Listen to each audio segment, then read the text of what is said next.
त्यानंतर आहे question number 2.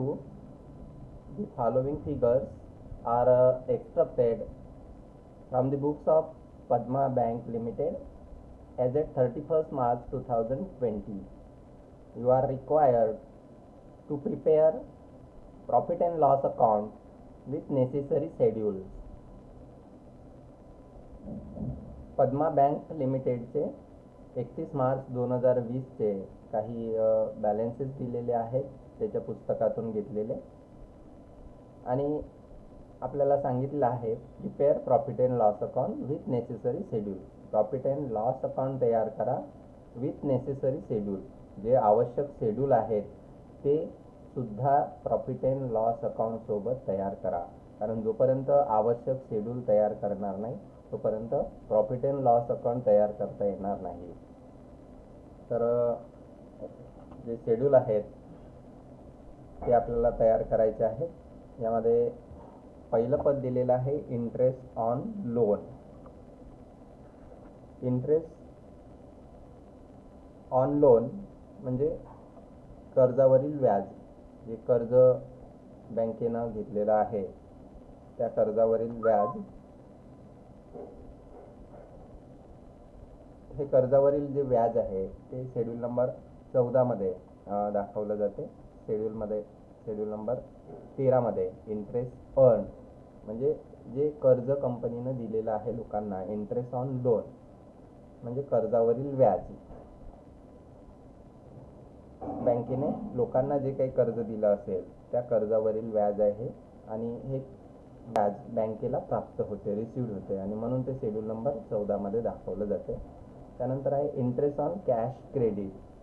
Interest on cash credit बँकेनं इतरांना म्हणजे आपल्या ग्राहकांना जे रोख कर्ज दिलं त्याच्यावर मिळालेलं व्याज आहे इंटरेस्ट ऑन कॅश क्रेडिट. हे सुद्धा शेड्यूल नंबर 13 मध्ये दाखवलं जाते.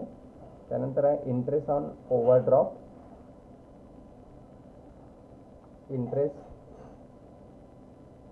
इंटरेस्ट ऑन कॅश क्रेडिट म्हणजे इंटरेस्ट ऑन ओव्हरड्राफ्ट म्हणजे बँकेनं लोकांना जे दिलेलं कर्ज आहे त्याच्यावरचं मिळणारं व्याज. ओव्हरड्राफ्ट हा एक कर्जाचा प्रकार आहे. बँकेनं आपल्या ग्राहकांना अशा प्रकारची सोय उपलब्ध करून दिलेली असते की जे आपल्या खात्यामध्ये शिल्लक नसताना सुद्धा पैसे काढू शकतात. तर अशा प्रकारे दिलेल्या ओव्हरड्राफ्टवर बँकेला इंटरेस्ट मिळालं, व्याज मिळालं 3,20,000. हे सुद्धा शेड्यूल नंबर 13 मध्ये दर्शवलं जाते. त्यानंतर आहे interest on balance with RBI. Interest on balance with RBI. RBI कडे जे बॅलन्स होतं त्याच्यावर सुद्धा इंटरेस्ट मिळालेला आहे कंपनीला आणि त्यामुळे ते सुद्धा शेड्यूल नंबर 13 मध्ये दर्शवलं जाते. Interest on fixed deposit. मात्र जे डिपॉझिट आहेत किंवा जे अकाउंट्स आहेत, saving account, current account, deposit account, तर अशा प्रकारच्या ठेवींवर बँकेला व्याज द्यावं लागते आणि त्यामुळे तो बँकेचा खर्च होतो आणि म्हणून तो शेड्यूल नंबर 15 मध्ये इंटरेस्ट एक्सपेंडेड किंवा इंटरेस्ट पेड मध्ये दाखवावा लागतो. त्यामुळे इंटरेस्ट ऑन फिक्स्ड डिपॉझिट हा 4,16,000 हा सुद्धा शेड्यूल नंबर 15 मध्ये लिहायचा आहे. इंटरेस्ट ऑन सेविंग अकाउंट हा सुद्धा शेड्यूल नंबर 15 मध्ये. इंटरेस्ट ऑन करंट अकाउंट हा सुद्धा शेड्यूल नंबर 15 मध्ये. त्यानंतर आहे discount on bills discounted. Discount on bills discounted ही जी व्हॅल्यू आहे डिस्काउंट ऑन बिल डिस्काउंटेड ही शेड्यूल नंबर 13 मध्ये घ्यायची आहे. डिस्काउंट ऑन बिल्स डिस्काउंटेड 3,04,000 रुपये. त्यानंतर interest on borrowing with other bank. Interest on borrowing with other bank म्हणजे दुसऱ्या बँकेकडून जे कर्ज घेतलं. बॉरोविंग म्हणजे काय? कर्ज घेणे, घेतलेले कर्ज. त्या घेतलेल्या कर्जावर अदर बँक म्हणजे इतर बँका, इतर बँकेकडून या बँकेने, पद्मा बँकेने कर्ज घेतलं, त्या कर्जावर बँकेला व्याज द्यावं लागेल आणि म्हणून ते शेड्यूल नंबर 15 मध्ये इंटरेस्ट एक्सपेंडेड मध्ये नोंदवलं जाईल. त्यानंतर आहे profit on sale of investment. Profit on sale of investment हे शेड्यूल नंबर 14 मध्ये अदर इन्कम मध्ये नोंदवायचं आहे आणि त्यामधून loss on sale of investment minus करायचं आहे. त्यानंतर आहे इन्कम फ्रॉम जॉईंट व्हेंचर. हे सुद्धा शेड्यूल नंबर 14 मध्ये घ्यायचं आहे. Salary to staff, salary to staff हा खर्च आहे. सॅलरी कोणाची? स्टॉपची, बँकेचे जे कर्मचारी आहेत त्यांची सॅलरी हा बँकेचा खर्च आहे आणि म्हणून तो शेड्यूल नंबर 16 मध्ये ऑपरेटिंग एक्सपेन्सेस संचालन खर्चामध्ये नोंदवला जातो. त्यानंतर आहे rent and taxes. Rent and tax हा सुद्धा बँकेचा खर्च आहे. डिप्रिसिएशन ऑन बँक्स असेट्स हा सुद्धा शेड्यूल नंबर 16 मध्ये नोंदवला जाईल. त्यानंतर सन्ड्री इन्कम, सन्ड्री इन्कम मात्र शेड्यूल नंबर 14 मध्ये नोंदवली जाईल. अदर इन्कम हा जो शेड्यूल नंबर 14 आहे त्यामध्ये नोंदवली जाईल. त्यानंतर printing and stationery, repairs and maintenance, advertisements, director fees and allowances, audit fees, law charges, postage and telegram, postage and telephone charges, other expenses हा संपूर्ण खर्च जो आहे हा शेड्यूल नंबर 16 मध्ये ऑपरेटिंग एक्सपेन्सेसमध्ये बँक चालवण्यासाठी किंवा बँकेचा दैनंदिन खर्च भागवण्यासाठी बँकेला जो खर्च करावा लागतो त्या खर्चामध्ये या सर्व खर्चाचा समावेश केला जाईल. तर सर्वप्रथम आपल्याला एक एक शेड्यूल तयार करावे लागतील. पुन्हा काही पदं आहेत.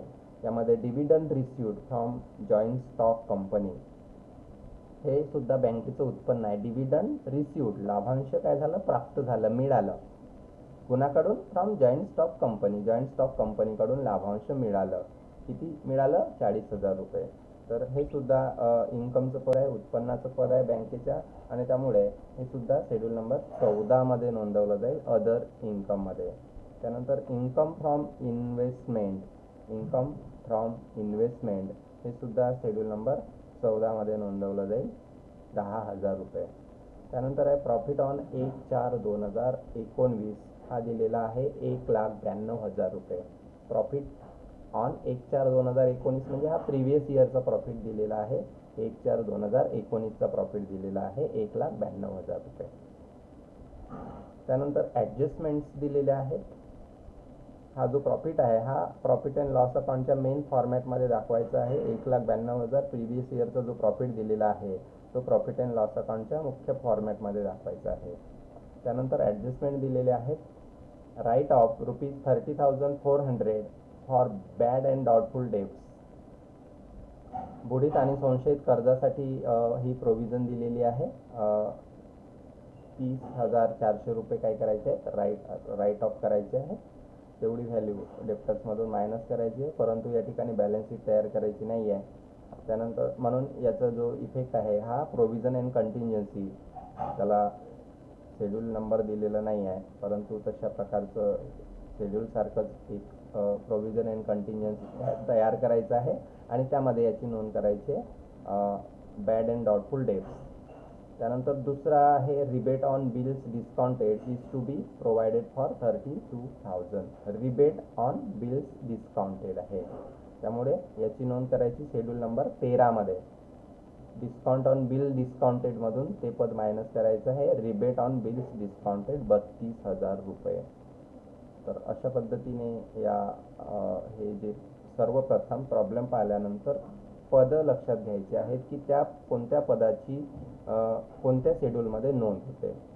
कारण तुम्हाला सर्व मटेरियल दिलेलंच आहे, जे अगोदर आवश्यक आहे ते सर्व मटेरियल दिलेले आहे. सर्व शेड्यूलचे फॉर्मॅट क्लिअरली स्पष्टपणे त्यामध्ये दिलेले आहेत. तर ते सर्व फॉर्मॅट तुम्हाला पाठ करायचे आहेत. सर्व फॉर्मॅटचे कोणत्या फॉर्मॅटमध्ये कोणत्या शेड्यूलमध्ये कोणता पद येतो आणि कोणत्या पदातून कोणता पद मायनस करावा लागतो हे सर्व तुम्हाला पाठ करायचं आहे. त्यानंतर शेड्यूल नंबर 13 आपल्याला तयार करावं लागेल सर्वप्रथम, कारण प्रॉफिट अँड लॉस अकाउंट तयार करायचं असेल तर शेड्यूल नंबर 13, 14, 15, 16 आणि प्रोव्हिजन अँड कंटिंजन्सी हे पाचही शेड्यूल आपल्याला तयार करावे लागतील. तर 13वं शेड्यूल आहे इंटरेस्ट अर्न अँड रिसिव्ड, 14वं आहे अदर इन्कम, 15वं आहे इंटरेस्ट एक्सपेंडेड किंवा त्याला पेड असं म्हणतात, 16वं शेड्यूल आहे अदर ऑपरेटिंग एक्सपेन्सेस आणि प्रोव्हिजन अँड कंटिंजन्सी. याला शेड्यूल नंबर दिलेला नाही आहे, परंतु प्रोव्हिजन आणि कंटिंजन्सी असतील, ॲडजस्टमेंट असतील तर हे सुद्धा आपल्याला तयार करावं लागते. तर इंटरेस्ट ऑन लोन याचा अर्थ आहे त्या बँकेनं घेतलेल्या दिलेल्या कर्जावरील व्याज. इंटरेस्ट ऑन लोनचा अर्थ बँकेने दुसऱ्यांना लोन दिलं आणि त्या लोनवरील बँकेला व्याज मिळालं 4,96,000. तर हे interest on loan schedule number 13 मध्ये घ्यायचं आहे. इंटरेस्ट ऑन कॅश क्रेडिट म्हणजे बँकेनं रोख स्वरूपाचं कॅश क्रेडिट अशा स्वरूपाचं कर्ज दिलेलं आहे आणि त्या कर्जावर बँकेला व्याज मिळालेलं आहे. इंटरेस्ट ऑन ओव्हरड्राफ्टवर बँकेला व्याज मिळालेलं आहे 3,20,000 रुपये. त्यानंतर आहे interest on bank with RBI. Interest on balance with RBI मध्ये या बँकेचं जे बॅलन्स होती, जी शिल्लक होती, त्या शिल्लकेवर इंटरेस्ट मिळालं, हे सुद्धा त्या बँकेचं उत्पन्न आहे. जसं आपल्या खात्यामध्ये काही रक्कम शिल्लक राहिली तर त्या शिल्लक रकमेवर आपल्याला व्याज मिळते. सेविंग अकाउंटवर साधारणतः आता दर 3 महिन्यानंतर व्याज मिळते. तर तसंच प्रत्येक व्यापारी बँकेला रिझर्व्ह बँकेमध्ये खातं काढावं लागते आणि त्या खात्यामध्ये विशिष्ट रक्कम बॅलन्स म्हणून ठेवावी लागते. त्या बॅलन्स रकमेवर रिझर्व्ह बँक व्याज देत असते. तर अशा प्रकारे त्या बॅलन्स रकमेवर रिझर्व्ह बँकेने व्याज दिलं, त्यामुळे ते बँकेचं इन्कम आहे, म्हणून ते शेड्यूल नंबर 13 मध्ये इंटरेस्ट मध्ये कमवलेल्या नफ्यामध्ये आपल्याला नोंदवायचं आहे. त्यानंतर डिस्काउंट ऑन बिल्स डिस्काउंटेड आहे 3,04,000 रुपये. मात्र याच्यावर ॲडजस्टमेंट आहे दुसरी, रिबेट ऑन बिल्स डिस्काउंटेड म्हणजे सूट दिली कुणाला, ग्राहकांना. किती? 32,000 रुपयाची सूट दिली. तर ही जी सूट आहे, रिबेट आहे, हे त्यामधून मायनस करायचं आहे. 3,04,000तून 32,000 मायनस करायचे आहे. 3,04,000 मायनस 32,000 बरोबर 2,72,000 रुपये. त्यानंतर इन्कम फ्रॉम इन्व्हेस्टमेंट ही सुद्धा शेड्यूल नंबर 14 मध्ये न घेता इन्कम फ्रॉम इन्व्हेस्टमेंट ही घ्यायची आहे, शेड्यूल नंबर 13 मध्ये घ्यायची आहे. इन्कम फ्रॉम इन्व्हेस्टमेंट, तर इन्कम फ्रॉम इन्व्हेस्टमेंट आहे 10,000 रुपये. ही सुद्धा शेड्यूल नंबर 13 मध्ये घ्यायची, इंटरेस्ट रिसिव्ड मध्ये. त्यानंतर शेड्यूल नंबर 14चे पद 14 मध्ये घ्यायचे आहेत. अदर इन्कम, शेड्यूल नंबर 14 आहे अदर इन्कम. यामध्ये profit on sale of investment नावाचं पद दिलेलं आहे 64,000 रुपये. परंतु त्या खालीच दिलेलं आहे loss on sale of investment. प्रॉब्लेममध्ये कुठेही profit on sale of investment आणि loss on sale of investment दिलेलं असेल तर प्रॉफिट ऑन सेल ऑफ इन्व्हेस्टमेंटमधून loss on sale of investment minus करायचं आहे. म्हणून 64,000तून 8,000 रुपये मायनस करायचे आहेत, उरले 56,000 रुपये. 56,000 रुपये त्या ठिकाणी घ्यायचे आहेत. त्यानंतर आहे इन्कम फ्रॉम जॉईंट व्हेंचरचं इन्कम आहे 40,000 रुपये. सन्ड्री इन्कम आहे 28,800 रुपये. आणि dividend received from joint stock कंपनीकडून प्राप्त झालेलं डिव्हिडंड आहे 40,000 रुपये. हे सुद्धा त्या कंपनीचं उत्पन्न आहे आणि म्हणून ते अदर इन्कम या 14व्या शेड्यूलमध्ये नोंदवायचं असते. त्यानंतर शेड्यूल नंबर 15 आहे इंटरेस्ट एक्सपेंडेड ऑर पेड. यामध्ये इंटरेस्ट ऑन फिक्स्ड डिपॉझिट म्हणजे बँकेकडे ज्या स्थिर ठेवी ग्राहकांनी ठेवल्या, म्हणजे फिक्स्ड डिपॉझिट नावाच्या खात्यामध्ये बँकेच्या ग्राहकांनी जे पैसे ठेवले त्या पैशावर बँकेनं व्याज दिलं. किती रुपयाचं व्याज दिलं? 4,16,000 रुपयाचं व्याज दिलं. त्यानंतर आहे इंटरेस्ट ऑन सेव्हिंग अकाउंटवर 1,28,000 रुपयाचं व्याज दिलं. म्हणजे बँकेमध्ये जे बचत खातं आहे त्या बचत खात्यावर सुद्धा बँका व्याज देतात आणि म्हणून हे दिलेल्या व्याजामध्ये म्हणजे शेड्यूल नंबर 15 मध्ये घ्यायचं आहे. इंटरेस्ट ऑन करंट अकाउंट नावाचं खातं सुद्धा व्यापारी लोक बँकेमध्ये काढत असतात. त्या खात्यावर सुद्धा बँकेनं व्याज दिलेलं आहे 48,000 रुपये. साधारणतः या खात्यावर व्याज दिलं जात नाही, परंतु खूप कमी दराने काही बँका व्याज देत असतील. तर अशा प्रकारे 48,000 रुपये या खात्यावर करंट अकाउंट या खात्यावर व्याज दिलेलं आहे बँकेनं. त्यानंतर आहे interest on borrowing from other bank. Interest on borrowing from other bank, इतर बँकेकडून बँकेनं जे कर्ज घेतलेलं आहे त्या कर्जावरचं व्याज बँकेनं दिलं आहे 16,000 रुपये. त्यानंतर शेवटचा शेड्यूल नंबर 16 आहे operating expenses. Salaries to stock 1,04,000. Rent and taxes 12,800, depreciation on banks assets 33,600, printing and stationery 27,200, repairs and maintenance 22,400, advertisements 9,600, director fees and allowances 14,400, audit fees 9,600, law charges 12,800, postage and telephone charges 17,600, other expenses 6,400. तर अशा प्रकारे total expenses जो आहे हा 2,70,400 रुपये आहे. तर operating expenses हा शेड्यूल करायचा आहे. याच्यामध्ये सर्व खर्च ऑपरेटिंग एक्सपेन्सेसचे जे पदं आहेत ते सहज लक्षात राहतील. प्रत्येक शेड्यूलचे जे पदं आहेत कोणतं पद कोणत्या शेड्यूलमध्ये जाणार आहे ते सर्व लक्षात ठेवायचं आहे तुम्हाला. त्यानंतर ज्या 2 ॲडजस्टमेंट दिलेल्या आहेत त्या 2 ॲडजस्टमेंटवरून प्रोव्हिजन अँड कंटिंजन्सी तयार करायची आहे. तर यामध्ये बॅड अँड डाऊटफुल डेब्ट्स ही एकच ॲडजस्टमेंट आहे आणि दुसरी जी ॲडजस्टमेंट दिलेली आहे त्याचा इफेक्ट तर शेड्यूल नंबर 13मध्ये होतो. परंतु पहिली जी ॲडजस्टमेंट दिलेली आहे bad and doubtful debts return of 30,400 या एकाच ॲडजस्टमेंटचा इफेक्ट प्रोव्हिजन अँड कंटिंजन्सी या शेड्यूलमध्ये द्यायचा आहे. आणि याला शेड्यूल नंबर दिलेला नाही आहे. या ठिकाणी आपल्याला प्रोव्हिजन अँड कंटिंजन्सी तयार करावी लागते. ते आहे 30,400 रुपये. एवढं झाल्यानंतर प्रत्येक शेड्यूलची टोटल करायची आहे. शेड्यूल नंबर 13 आहे interest on loan 4,96,000 plus interest on cash credit 4,64,000 plus interest on overdraft 3,20,000 plus interest on balance with RBI 64,000 plus interest on discount on bills discounted त्यामधून रिबेट मायनस करून जी व्हॅल्यू आलेली आहे ती आहे 2,72,000 रुपये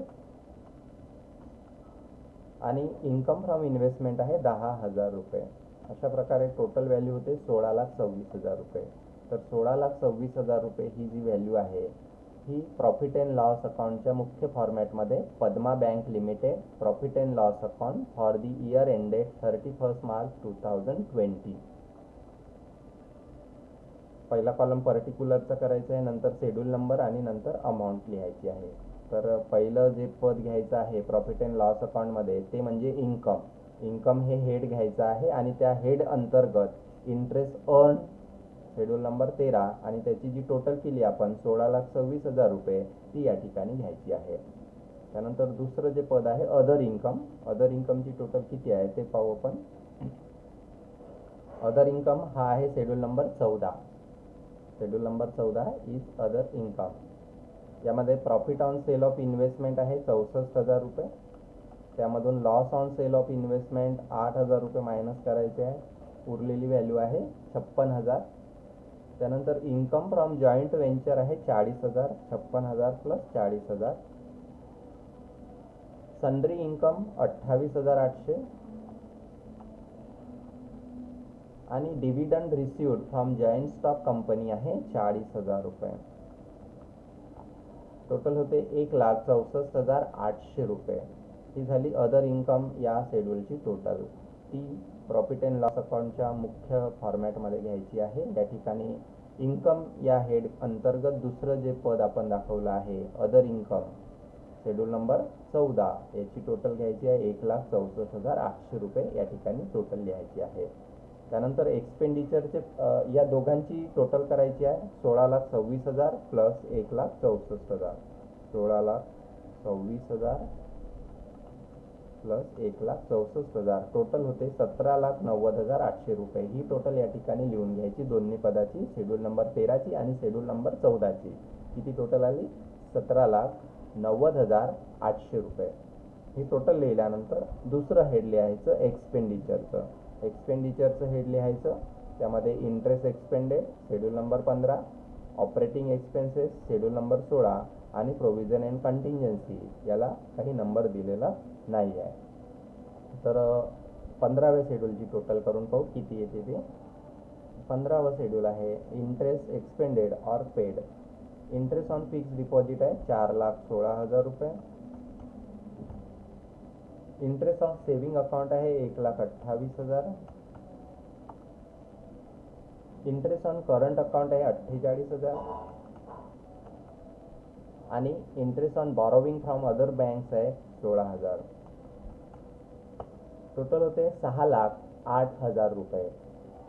तर ही टोटल आपल्याला प्रॉफिट अँड लॉस अकाउंटच्या या मुख्य फॉर्मॅटमध्ये घ्यायची आहे. Interest expended schedule number 15 total 6,08,000 रुपये. त्यानंतर 16व्या शेड्यूलची टोटल करू. 16व्या शेड्यूलमध्ये आहे सॅलरी टू स्टॉक, कर्मचाऱ्यांना दिलेलं वेतन 1,04,000. रेंट अँड टॅक्सेस आहे 12,800 रुपये. डिप्रिसिएशन ऑन बँक्स असेट आहे, बँकेच्या असेटवरचं जे डिप्रिसिएशन आहे हे 33,600 रुपये आहे. Printing and stationery 27,200. त्यानंतर आहे repairs and maintenance 22,400. Advertisement 9,600. Director fees and allowances 14,400. Audit fees आहे 9,600. लॉ चार्जेस आहे 12,800. पोस्टेज अँड टेलिफोन चार्जेस आहे 17,600. आणि अदर एक्सपेन्सेस आहे 6,400. टोटल होते 2,70,400 रुपये. ही टोटल प्रॉफिट अँड लॉस अकाउंटच्या मुख्य फॉर्मॅटमध्ये दुसऱ्या हेड अंतर्गत एक्सपेंडिचर या हेड अंतर्गत ऑपरेटिंग एक्सपेन्सेस शेड्यूल नंबर 16 आणि याची जी टोटल आहे ती अमाऊंटच्या कॉलममध्ये 2,70,400 रुपये लिहायचे आहेत. त्यानंतर प्रोव्हिजन अँड कंटिन्जन्सीमध्ये एकच पद आहे 30,400 रुपयाचं, त्याची टोटल 30,400 रुपयेची येईल. तर ही टोटल प्रॉफिट अँड लॉस अकाउंटच्या मेन फॉर्मॅटमध्ये प्रोव्हिजन अँड कंटिन्जन्सीमध्ये 30,400 रुपये लिहायचे आहेत.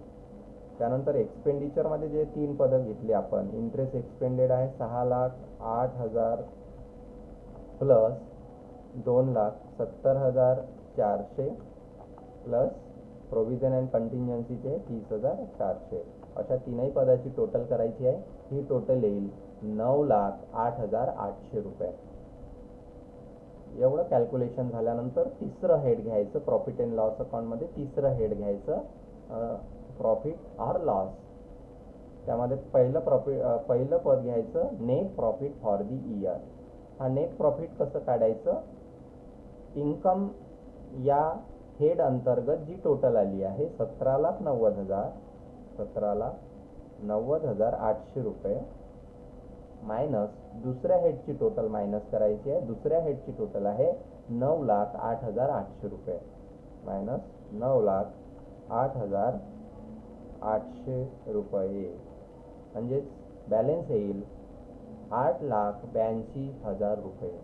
हा त्या बँकिंग कंपनीचा त्या वर्षीचा काय झाला शुद्ध नफा, नेट प्रॉफिट आहे 8,82,000 रुपये.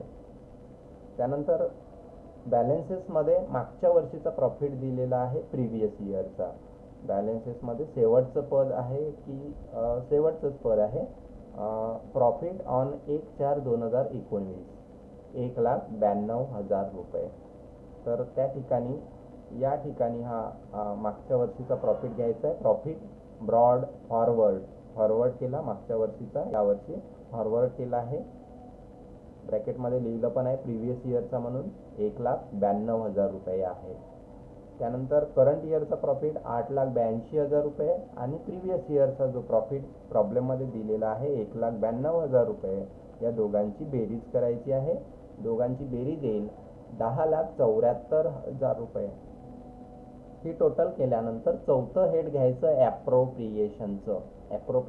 चौथं हेड घ्यायचं ट्रान्सफर टू स्टॅच्युटरी रिझर्व्ह. प्रॉब्लेममध्ये ॲडजस्टमेंट दिलेलं नाही, परंतु मी तुम्हाला रूल्स लिहून दिलेला आहे की प्रॉब्लेममध्ये दिलेलं असो किंवा नसो, ॲडजस्टमेंट दिली असो किंवा नसो, माहिती दिली असो किंवा नसो, बँकिंग कायदा 1949 मध्ये किंवा रिझर्व्ह बँकेने जे बँका इतर बँकांना दिलेले निर्देश आहेत त्या निर्देशाप्रमाणे बँकिंग कंपनीला आपल्या शुद्ध नफ्याच्या चालू वर्षी झालेल्या शुद्ध नफ्याच्या 25% रक्कम स्टॅच्युटरी रिझर्व्हला ट्रान्सफर करावी लागते. Transfer to statutory reserve. प्रॉब्लेममध्ये ॲडजस्टमेंट दिलेली नाही आहे या, तरी सुद्धा रूल्स आहे म्हणून प्रत्येक बँकिंग कंपनीला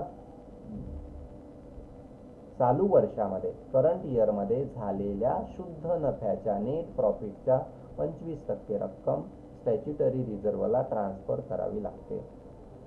तर शुद्ध नफा आहे करंट इयरचा 8,82,000 रुपये. 8,82,000 त्याच्या 25% करा. 8,82,000च्या 25% अमाऊंट होते 2,20,500 रुपये. एवढी अमाऊंट स्टॅच्युटरी रिझर्व्हला ट्रान्सफर करायची. त्यानंतर दुसऱ्या कोणत्याच ॲडजस्टमेंट दिलेल्या नाही आहेत आणि म्हणून नफ्याचा कोणताच भाग कोणत्याच निधीला ट्रान्सफर करायची आवश्यकता नाही. फक्त स्टॅच्युटरी रिझर्व्हला ट्रान्सफर करायचं आहे. बाकी ॲडजस्टमेंट दिल्या असतील तरच त्या रिझर्व्हला किंवा निधीला रक्कम ट्रान्सफर करायची आहे. परंतु या प्रॉब्लेममध्ये काही ॲडजस्टमेंट दिलेल्या नाही आहेत आणि म्हणून कुठेच ट्रान्सफर करायचं नाही आहे. डायरेक्ट बॅलन्स काढायचं आहे. मग हे बॅलन्स कसं काढायचं? तिसऱ्या हेडची जी टोटल आहे ती आहे 10,74,000 रुपये. 10,74,000मधून 2,20,500 रुपये एकच पद आहे ते मायनस करायचं. 10,74,000मधून 2,20,500 मायनस करायचे. 10,74,000 मायनस 2,20,500 बरोबर 8,53,500. हा बॅलन्स आहे. कशाचा? ॲप्रोप्रिएशन अकाउंटचा. चौथं जे हेड आपण लिहिलं त्या चौथ्या हेडचा बॅलन्स आहे 8,53,500 रुपये. हा बॅलन्स शीटला कॅरी फॉरवर्ड केला जातो, बॅलन्स शीटला ट्रान्सफर केला जातो आणि म्हणून या ठिकाणी लिहायचं आहे balance carry over to balance sheet 8,53,500 रुपये आणि याची टोटल करायची आहे 10,74,000. म्हणजे तिसऱ्या हेडची टोटल आणि चौथ्या हेडची टोटल ही सारखी येईल 10,74,000, 10,74,000. तर अशा पद्धतीने याच्यावरचे जे प्रॉब्लेम्स आहेत हे प्रॉब्लेम्स आपल्याला सॉल्व करायचे आहेत. उद्याच्या क्लासमध्ये आपण तिसरं प्रॉब्लेम समजून घेऊ. या प्रॉब्लेममध्ये कुणाला काही अडचणी